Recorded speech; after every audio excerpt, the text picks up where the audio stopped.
তো গাইস আজকে যাবো জগদ্ধাত্রী পুজো দেখতে। আমাদের এখানে একটা পুনাবুড়ির থান বলে জায়গা রয়েছে, সেখানে জগদ্ধাত্রী পুজো হচ্ছে। এতদিন যাইনি, আজকে মেন যার উদ্দেশ্য আমরা আজকে বিরিয়ানির একটা পার্টি করব।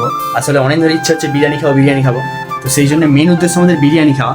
তার সঙ্গে ওই পথেই পুজোটা হচ্ছে, তাই ভাবলাম চলো একটু যাওয়া যাক। আর পেটে প্রচুর খিদা পাচ্ছে, পড়ি এসে মানে কিছু খাইনি, এবার শুধু গায়ের যাবো বিরিয়ানি দোকানে। তো চলো আগে বিরিয়ানি খাওয়া যাক।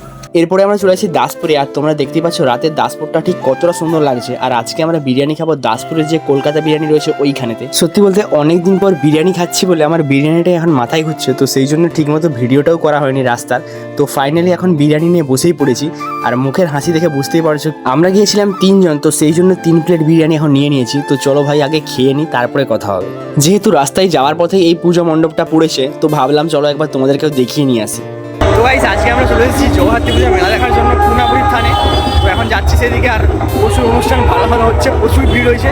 চলো এখন যাওয়া যাক, সেখানে গিয়েই আমার দেখা হয়ে যায় কয়েকজনের সঙ্গে। তো চলো তাহলে তোমাদের সঙ্গে এবার ঠাকুরের দর্শনটা করিয়ে দিই। এই হচ্ছে জগদ্ধাত্রী মা। তো তোমরা যারা যারা এখনো ঠাকুরটা দেখোনি আমার ভিডিওর মাধ্যমে দেখে নাও।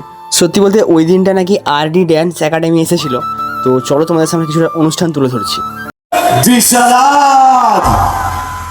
जिस रेस से मुझे निकालने की बात कर रही है वो नहीं जानते।